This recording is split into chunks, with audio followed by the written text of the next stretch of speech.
la parte que corresponde a los elementos que se encuentran en el organismo en más del 1% del peso seco corporal.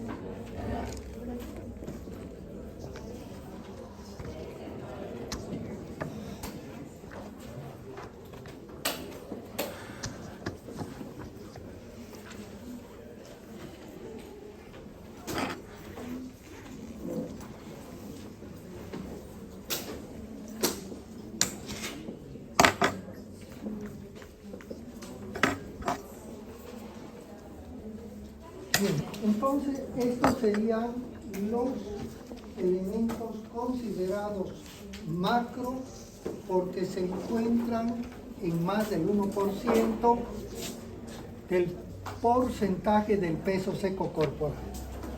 Ya habíamos visto el carbono, el oxígeno, hidrógeno y nitrógeno, ¿sí? Nos tocaría ver el calcio.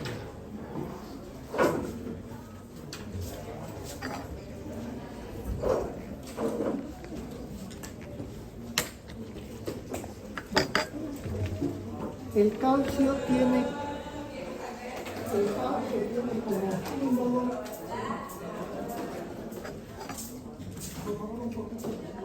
como símbolo el calcio Ca.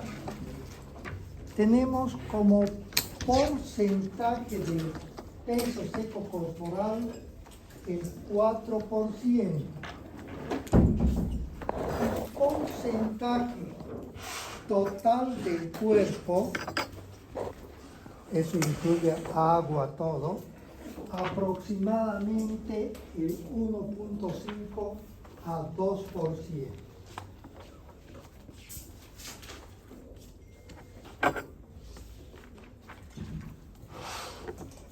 El número atómico es 20. Ahora ya le voy a dar la pauta. Si el número atómico es 20, ¿cuántos protones tendrá? 20 protones.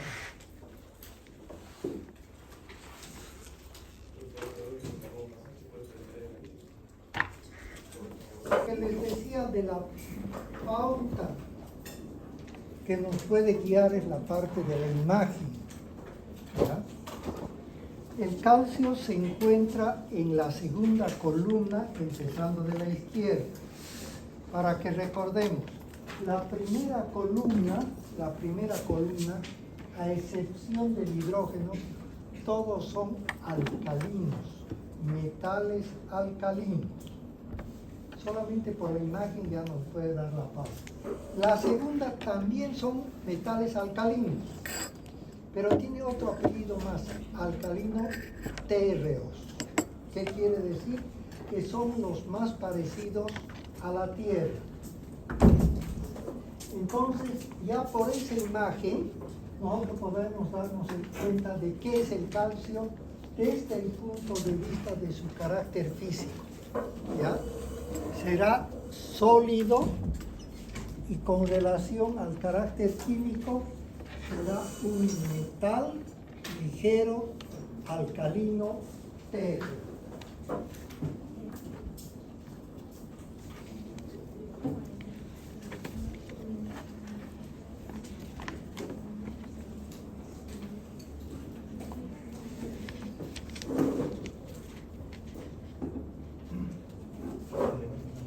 Bueno, ahora vamos a ver las funciones del calcio. Se van a dar cuenta ustedes que el calcio tiene gran cantidad de funciones dentro del organismo, a cuales más importantes, relacionadas entre sí en algunos casos y en otras con acciones diferentes, pero no por eso deja de ser muy importante la acción que van a tener. Para empezar, el calcio constituye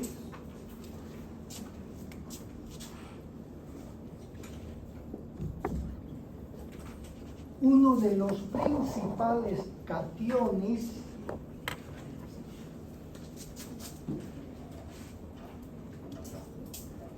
dentro del equilibrio hidroelectrolítico de la membrana.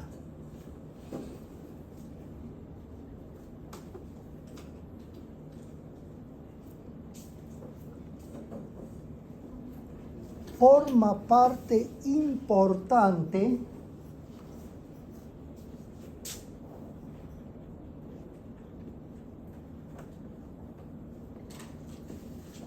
de la estructura química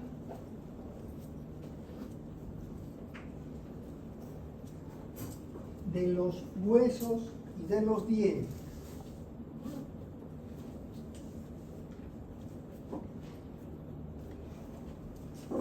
Tiene relación directa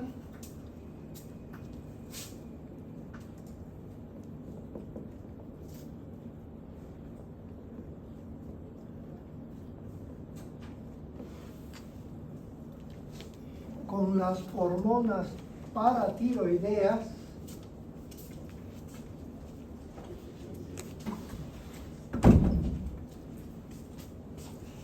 que son las responsables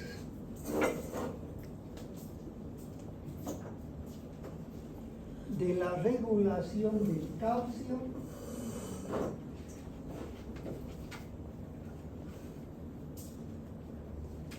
tanto a nivel de los huesos y dientes como también del calcio iónico.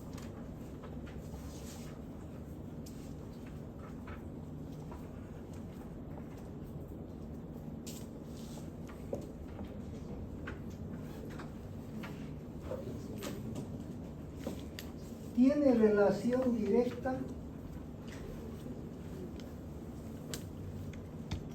con las hormonas sexuales femeninas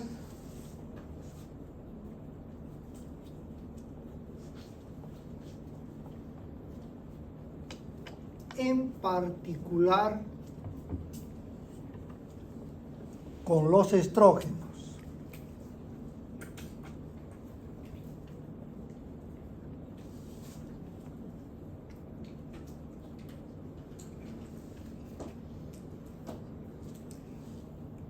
El exceso de calcio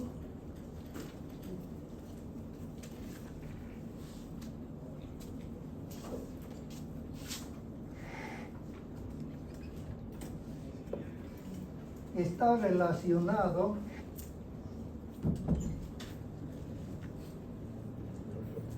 con la presencia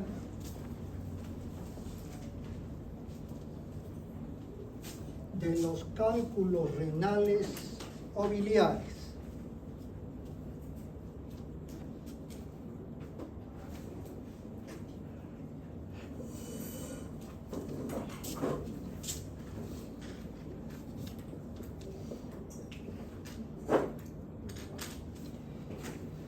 Tiene relación directa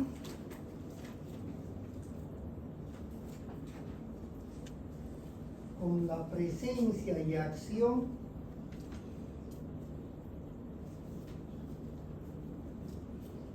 de la vitamina D3.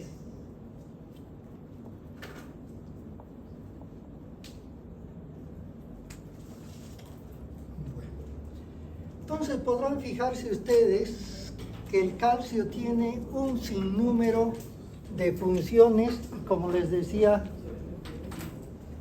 y todas aquellas funciones realmente muy importantes. Vamos a ir desglosando algunas de ellas.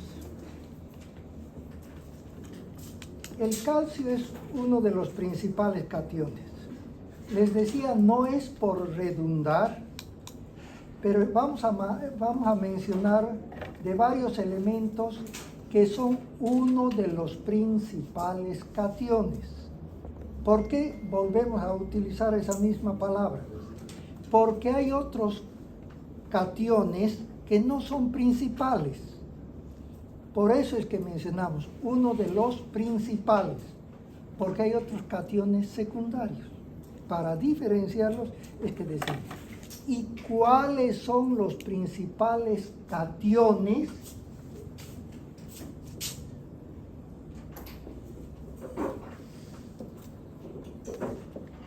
Los principales cationes son el sodio, potasio, calcio y magnesio. En este caso en particular estamos refiriéndonos a la presencia del calcio. Y si ustedes recuerdan, el término de catión se refiere a un elemento que tiene carga eléctrica positiva. ¿Ya? Cuando digamos anión es también un elemento que tiene carga eléctrica negativa. En este caso, carga eléctrica positiva. ¿A qué se refiere esto? La célula, para permitirnos un poquito el intercambio, si se quiere, de sustancias que tienen que ingresar al interior de la célula, como también tienen que salir de la célula, las sustancias que llegado el momento podrían ser desechos, entonces tiene que haber una forma de transporte, tiene que salir o entrar, y esa forma de transporte puede ser transporte activo o transporte pasivo.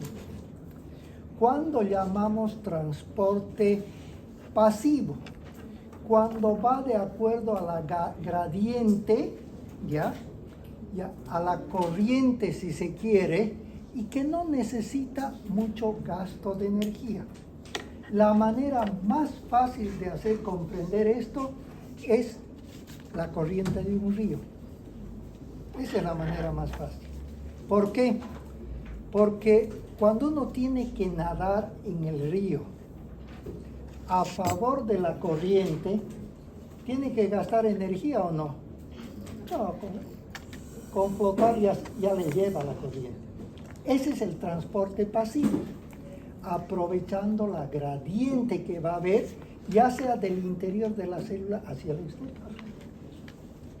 Pero y el transporte activo es que va en contra de la gradiente y por lo tanto necesita un gasto enorme de energía, ATP. Ahora bien, ¿cómo hacemos la comparación para ayudarnos un poquito más con el mismo río? Ustedes han visto que hay una variedad de peces, como son los salmones, que normalmente cuando tienen que desovar, ¿ya?, van en contra de la gradiente, en contra de la corriente del río.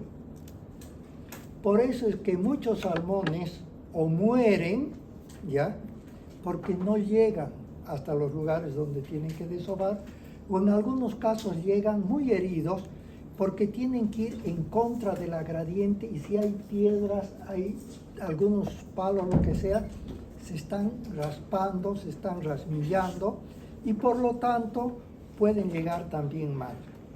Entonces, a eso se refiere el transporte activo, cuando es con gasto de energía, y el transporte pasivo, cuando es sin gasto de energía. Ahora bien, hemos mencionado que el calcio, al igual que todos los iones en general, ¿ya?, son aquellos que regulan, ¿ya?, el aspecto hidro-agua, electrolitos, los iones que están en el agua, ¿ya?, que son los responsables de permitir esos pasos. Por eso que el calcio es uno de los principales cationes dentro del equilibrio hidroelectrolítico. ¿Qué quiere decir? Que tiene que haber una compensación entre los electrolitos, iones o aniones, ¿ya?, que están afuera y dentro de la membrana.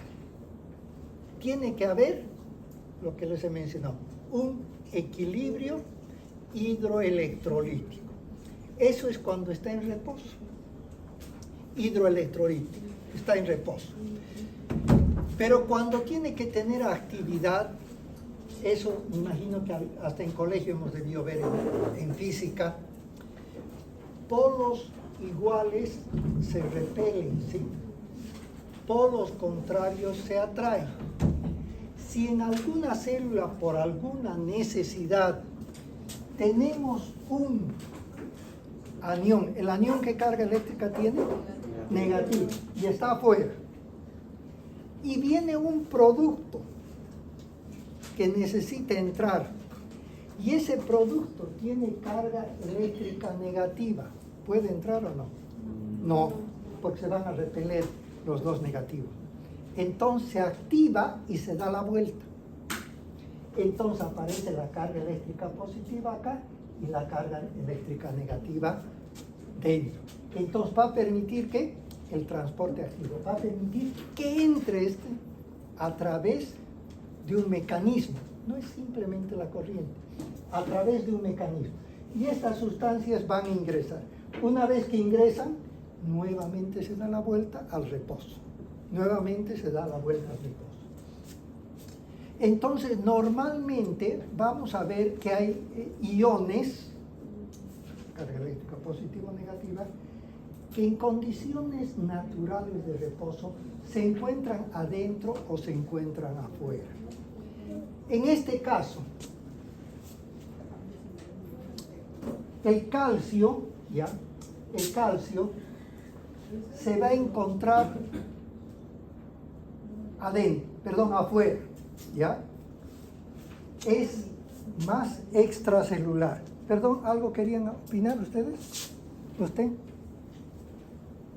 Procuren no interrumpir.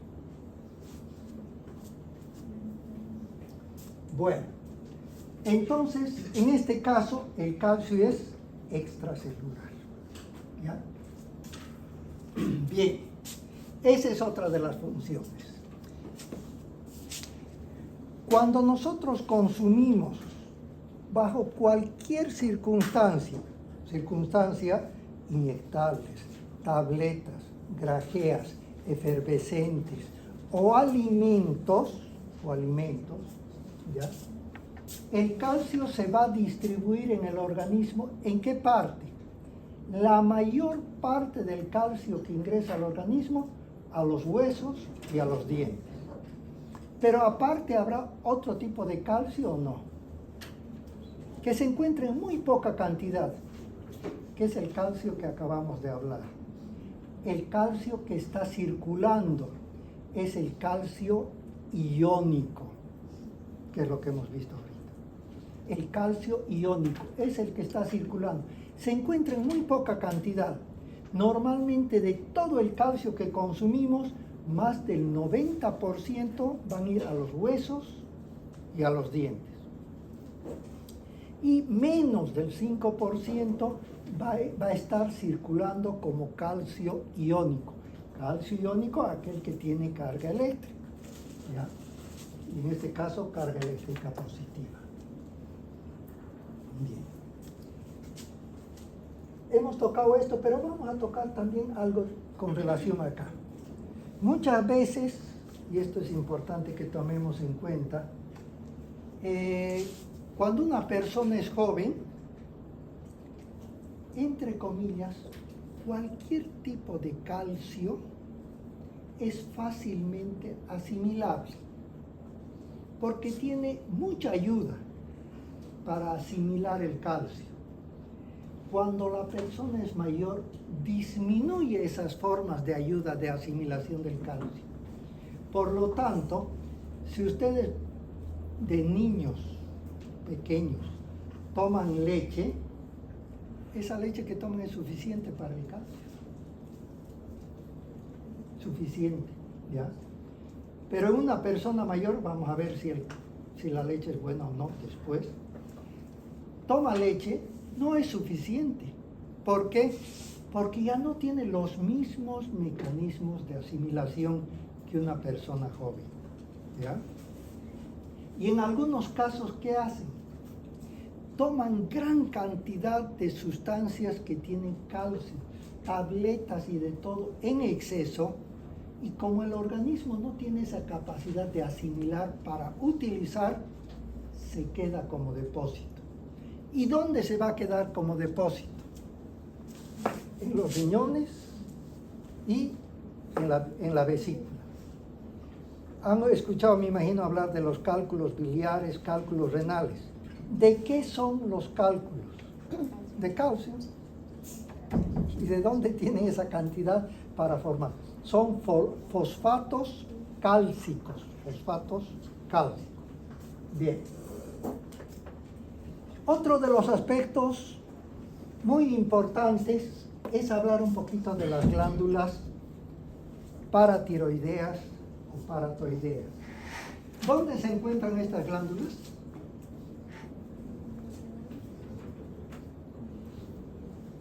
Su nombre ya nos indica, ¿no? Paratiroideas, por la tiroides, ¿no? Por la tiroides. Bien. ¿Cuántas son las glándulas paratiroideas? Auménteme un poquito.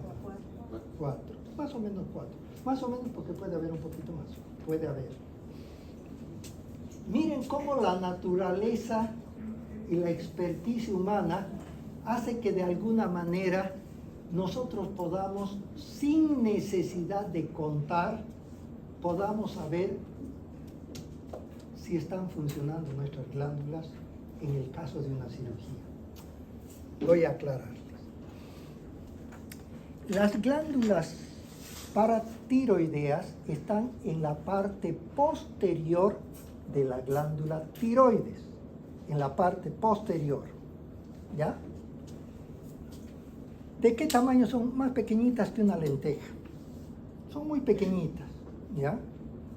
Y como la tiroides es como tener un espesor de carne, es muy difícil que nosotros podamos reconocer, a no ser que tengamos que cortar toda la tiroides para reconocer, acá está la glándula, salvo con una ecografía, con una radiografía.